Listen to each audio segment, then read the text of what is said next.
Welcome to the Healthy Compulsive Project podcast, where you can take a deep dive to explore the pitfalls and potential of the obsessive-compulsive personality, offering hope and help for perfectionists, workaholics, micromanagers, type A personality, and control freaks.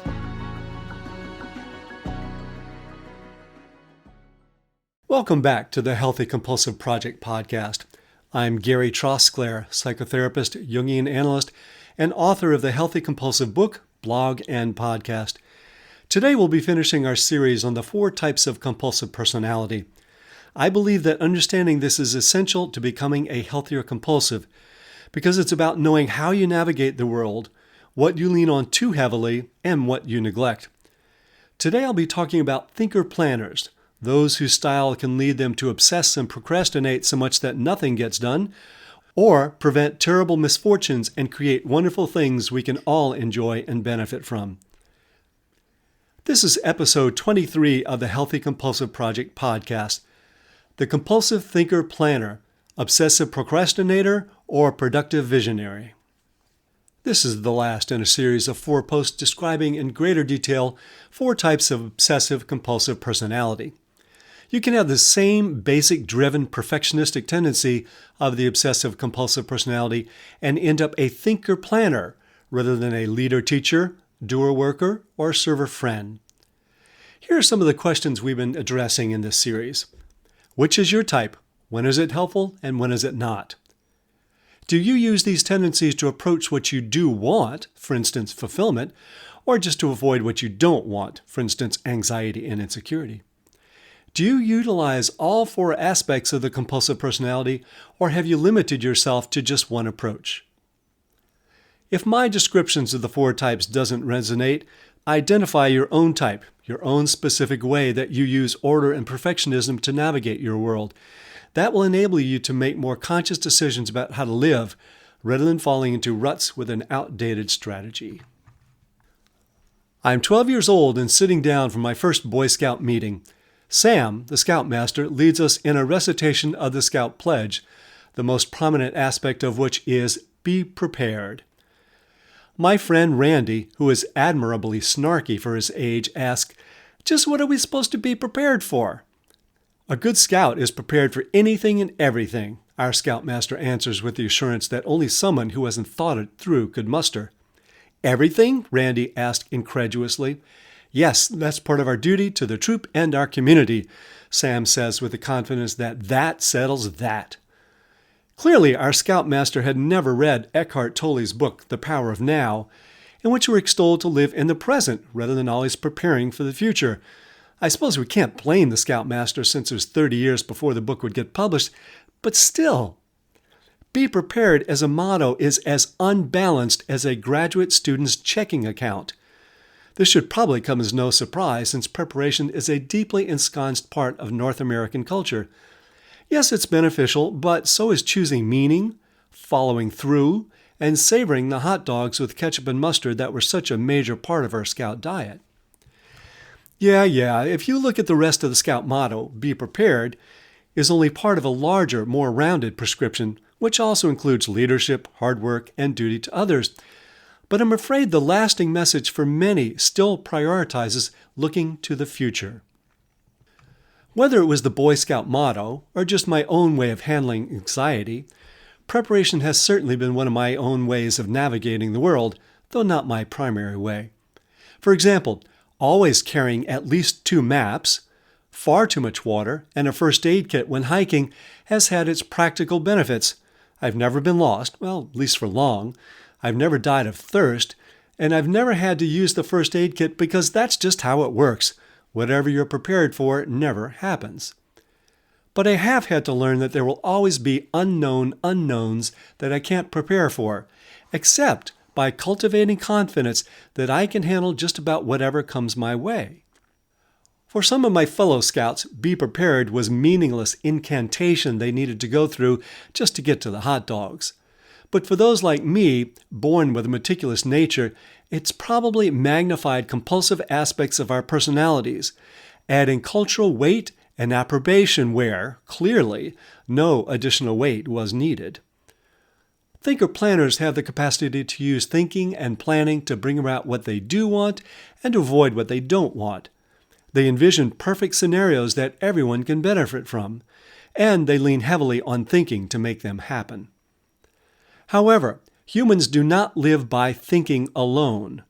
By itself, it isn't a durable, robust approach. Lean on anything singular too long and it's going to break. But, as sometimes happens, I'm getting ahead of myself. Let's look at the sturdy parts of the thinker-planner first. Thinkers look ahead to figure things out first so that when they start leading, working, or serving, they won't make mistakes. They can use imagination in service of fixing or creating. They set high standards and are cautious. They may plan parties or pipelines, spotting potential problems before they transpire.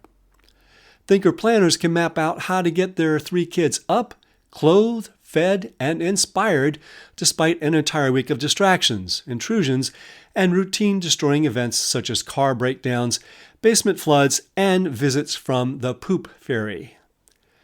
They make great project engineers, foreseeing bottlenecks, shortages, outages, and acts of dog before they happen.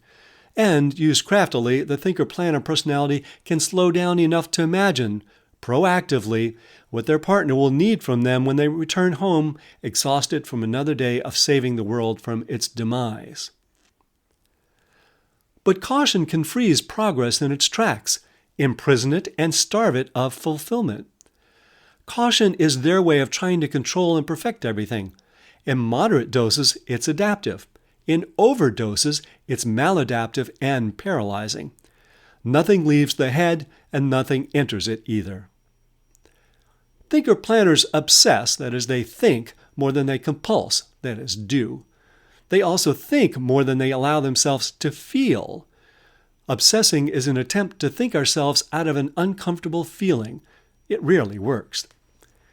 This strategy feeds on itself, as the more you try to think or plan your way out of a problem, the more you lose touch with your gut and feelings, the only source of data that could possibly break the stalemate. If you live mostly in the thinking part and fail to incorporate the other potential benefits of the compulsive personality, you're at risk of at least 2 problems. 1, ruminating, the anguish of repetitive, indecisive, and regretful thinking, the hamster wheel. While I'll be focusing on the overuse of foresight, hindsight can be just as much of a problem. It's just the same strategy of trying to think your way out of a potential problem turned around and aimed at the past. Woulda, coulda, shoulda. The other one is procrastination, failure to take action. Thinker-planners may keep putting off starting or completing a project for fear that it won't be perfect. The roadblock. This often takes the life out of lives that could otherwise have been very productive and fulfilling. The approach of always looking ahead for what could go wrong may feel like it reduces anxiety, but really prolongs it. Many people with obsessive-compulsive personality are reluctant to ask for help or to delegate for fear that others wouldn't execute their ideas as well as they could. This can apply to loading and emptying the dishwasher or trusting someone else with the camera work for their film, 12 years in the making. A typical clinical example of an unhealthy thinker-planner is of someone who has magnificent plans for a composition, book, nonprofit foundation, or celebratory evening on the town, but their need to have it perfect prevents them from ever bringing it to fruition. It's very sad. I lament the many wonderful things we've never seen actualized, because the people who conceived of them could never break through their roadblocks of excessive caution. And it's sad because of the torment it causes those creators, never feeling fulfilled and always drowning in thoughts. Let's look at 2 contrasting examples. One way for me to describe the thinker-planner in action is to share my experience with the Greek god Prometheus, who had both a talent for and a problem with thinking and planning. As you may recall from part 1 in this series, I was on the Mount Olympus preferred plan, and so many of the gods came to me for psychotherapy. My initial sessions with Prometheus had to be held via Zoom. He was chained to a rock in hell and couldn't get away for his sessions, nor was he getting anything done, which was driving him crazy. In our first session, Prometheus explained to me that his name means foresight, the capacity to see the future. It was clear that he also had a powerful and imaginative intellect.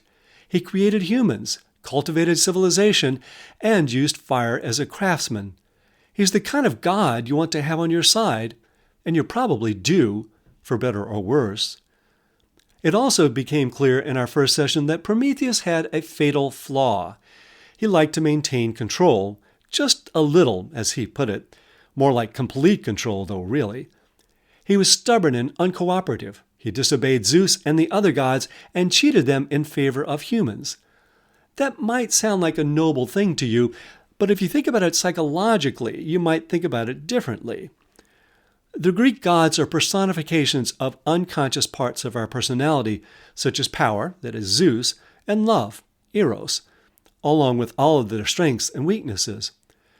In mythology, humans represent the conscious ego, the controlling aspect. So Prometheus is supporting humans, but at the expense of their relationship with anything greater. His actions prevent input from other gods of the unconscious. This leaves you without reference to meaningful priorities or feelings. I addressed this in a recent post titled Who's in Charge? You or Your Inflated Rogue Ego. That was episode 11 of the podcast. Returning to our story, Prometheus told me in painful detail that two things had happened because of his need for control. First, Zeus had him chained to a rock in Tartarus, that's their name for hell, where an eagle tore out his liver every day. That's a good description of obsession. It eats at you. You're stuck in suffering and make no progress. This is a metaphor for all those people who try to create, but because of their need for control and perfection, they procrastinate and get nowhere. They're so busy thinking about how great or terrible their project could be that they leave out feelings and their creative source, the unconscious. They don't cooperate with the other gods. The other thing that happened was that Zeus sent Pandora to punish Prometheus's creation, the humans. Pandora is the one who released all manner of evil that we still haven't been able to put back in that fateful box she opened. You know, things like sickness, death, and health insurance companies. Prometheus told me that he felt responsible for this, but could not think his way out of it. To return to our theme from the first two episodes in this series, this god, Prometheus, can become a disease for thinker-planners. In this case, our capacity for foresight has become a disease because we're so caught up in plotting and controlling that we're no longer able to be present to the present, or to be present to our feelings. The head no longer communicates with the body. There is no circulation, and that's a serious disease.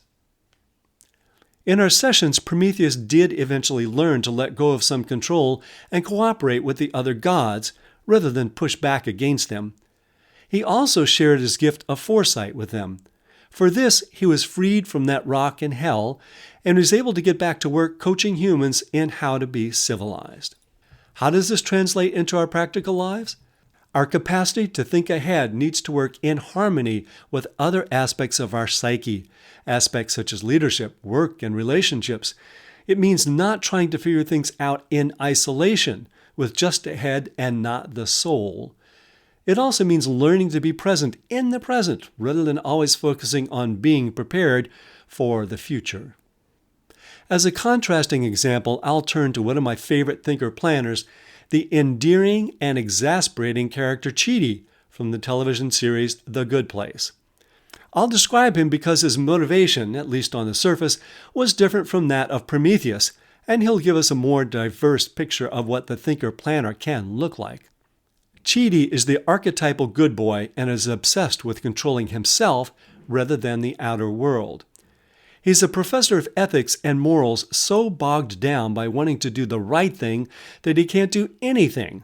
He can't commit to his best friend's wedding or decide which flavor muffin to get for breakfast.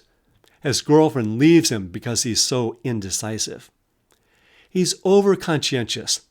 His strategy is different from Prometheus's because he's more interested in moral perfectionism, self-control, than controlling others.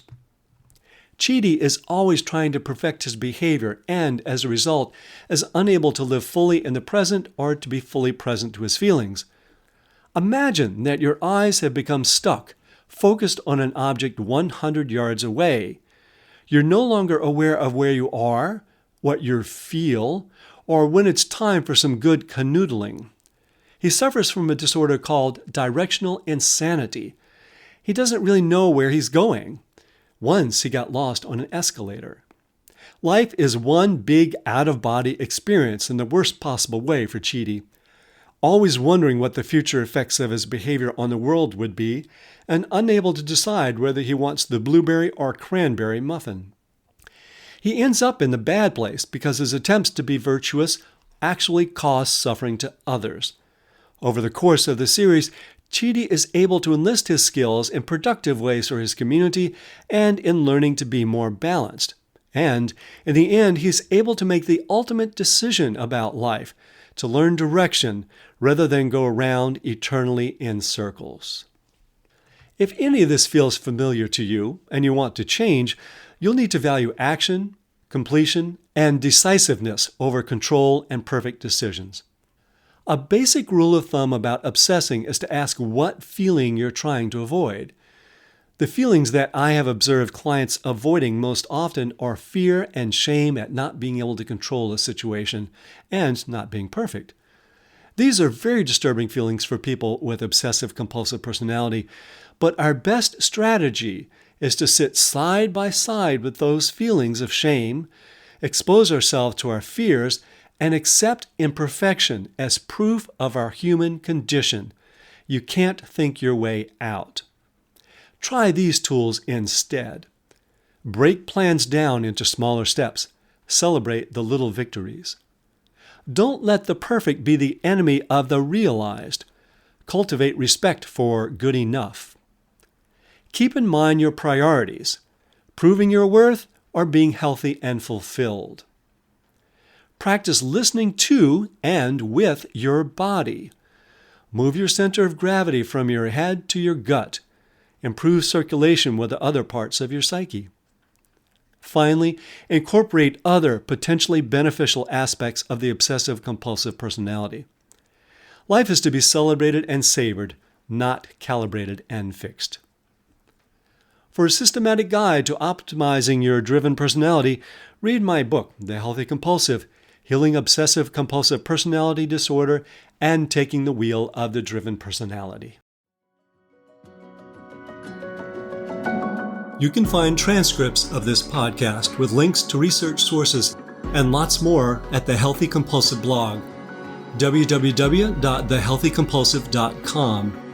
If you'd like to subscribe to the Healthy Compulsive podcast, hit that subscribe button. And for a thorough guide to cultivating the positive potential of the compulsive personality, find my book on Amazon, The Healthy Compulsive, Healing Obsessive-Compulsive Personality Disorder and Taking the Wheel of the Driven Personality. And if you find any of these helpful, let others know by leaving a review. Till next time, enjoy the drive.